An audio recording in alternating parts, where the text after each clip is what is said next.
ಯಾವಾಗ ನೋಟಿಫಿಕೇಶನ್ ಮಾಡ್ಬೇಕು ಅನ್ಕೊಂಡಿದ್ರ ಆ ನೋಟಿಫಿಕೇಶನ್ ಇವಾಗೇ ಮಾಡಿ, ಡೇಟ್ ಅನೌನ್ಸ್ ಮಾಡಿ, ಎಕ್ಸಾಮ್ ನೋಟಿಫಿಕೇಶನ್ ಡೇಟ್ ಇರಲಿ, ಎಕ್ಸಾಮ್ ಡೇಟ್ ಇರಲಿ, ಆರ್ಡರ್ ಕಾಪಿ ಕೊಡೋ ಡೇಟು ಇರಲಿ. ನಿಮ್ಮ ನಿಮ್ಮ ನಿಮ್ಮ ಎಲೆಕ್ಷನ್ಗೋಸ್ಕರ ತೆಗ್ದು TP ಎಲೆಕ್ಷನ್ ನಿಮ್ಮ ಮನೆ ಉದ್ಧಾರ ಮಾಡ್ಕೊಳ್ಳೋದಕ್ಕೋಸ್ಕರ ಆಗುತ್ತಾ? ನಿಮ್ಗೆ ಎಲೆಕ್ಷನ್ ವೋಟ್ ಹಾಕಿಲ್ಲ, ಹಾಕಿದೀವಾ? ನಾವು ಕೇಳ್ತಾ ಇರೋದು ನ್ಯಾಯ ಕೇಳ್ತಾ ಇದೀವಿ. ನೀವೇ ಹೇಳಿದ್ರಿ ಪ್ರಣಾಳಿಕೆಯಲ್ಲಿ ಏನಂತ ಹೇಳಿದ್ರಿ ನೀವು? ಒಂದೇ ವರ್ಷದಲ್ಲಿ 1 ಲಕ್ಷ ವೇಕೆನ್ಸಿ ಫಿಲ್ ಮಾಡ್ತೀನಿ ಅಂತ ಹೇಳಿದ್ರಿ ಇಲ್ವಾ?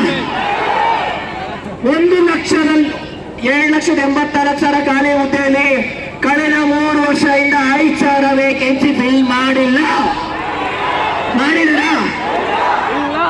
ಹೇಳಿ? ಶಿಕ್ಷಣ ಇಲಾಖೆಯಲ್ಲಿ 80,000 ಖಾಲಿ ಹುದ್ದೆ ಇದೆ. ಈ ಸರ್ಕಾರ ಬಂದ್ಮೇಲೆ ಶಿಕ್ಷಣ ಸಚಿವರು ಮಧು ಬಂಗಾರಪ್ಪರು ಒಂದೇ ಒಂದು ಪೋಸ್ಟ್ ಫಿಲ್ ಮಾಡಿದ್ದಾರ? 3 ವರ್ಷ ಹಿಂದೆ GPSTR ಅವರು 13 ವರ್ಷ ಅವರು ಪೋಸ್ಟ್ ಫಿಲ್ ಮಾಡಿದ್ರು. HSTR 2014-18, PSTR, HSTR, GPSTR, assistant professor, PU lecture ಇರ್ಬೋದು, ಕಂಪ್ಯೂಟರ್ ಟೀಚರ್ ಇರ್ಬೋದು.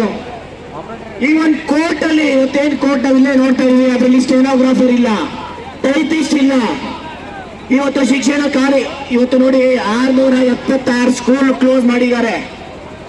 ಕಾರಣ ಏನಂತಂದ್ರೆ ಬಡವರ ಮಕ್ಕಳಲ್ಲಿ ಅಡ್ಮಿಷನ್ ಆಗ್ತಾ ಇಲ್ಲ, ಬೇಕಾದ ಟೀಚರ್ ರಿಕ್ರೂಟ್ಮೆಂಟ್ ಮಾಡ್ಕೊಂಡಿಲ್ಲ ಅವರು. ಹೌದಾ ಇಲ್ಲ? ಇವತ್ತು ಪೊಲೀಸ್ ಇಲಾಖೆಯಲ್ಲಿ ಸಿಬ್ಬಂದಿ ಇಲ್ಲ. ಇವತ್ತು ಬರೀ ಹುಡುಗರು ಇದು ಬರೀ ಸ್ಯಾಂಪಲ್ ಒಂದ್ಸತಿ ಇನ್ನು ಎಲ್ಲರನ್ನು ಕರೆಸಿದ್ರೆ 10 ಲಕ್ಷ ಜನ ಬೇಕಾದ್ರೆ ಇಲ್ಲಿ ಧಾರವಾಡಕ್ಕೆ ಬರ್ತೀವಿ ನಾವು. 10 ಲಕ್ಷ 15ರಿಂದ 20 ಜನ ಆಸ್ಪಿರೆಂಟ್ ಇದ್ದಾರೆ.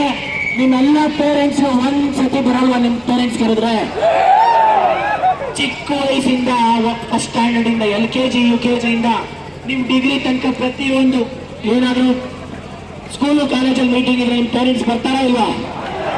ಇವತ್ತು ನಿಮ್ ಭವಿಷ್ಯಕ್ಕೋಸ್ಕರ ನಿಮ್ ತಂದೆ ತಾಯಿ ಒಂದಿನ ಬನ್ನಿ ಬರಲ್ವಾ? ಬರ್ತಾರಾ ಬರಲ್ವಾ? ನಾವೇ ಇಲ್ಲಿ ರಾಜಕೀಯ ವ್ಯಕ್ತಿಗಳು, ಮಿನಿಸ್ಟರ್, ಸರ್ಕಾರ ನಿಮ್ಮ ಆಸ್ತಿಗಳು ಮಾಡಿ ನೋಟಿಫಿಕೇಶನ್ ಮಾಡಿ ಅಂತ ಕೇಳ್ತಾ ಇದೀವಾ? ಫೈನಾನ್ಷಿಯಲ್ ಡಿಪಾರ್ಟ್ಮೆಂಟ್ ಇಂದ ಅಪ್ರೂವಲ್ ಆಗಿರೋ ನೋಟಿಫಿಕೇಶನ್ ಮಾಡಿ. ಈ ಮಿನಿಸ್ಟರ್ ಇವತ್ತು ಮಾಡ್ತೀನಿ, ನಾಳೆ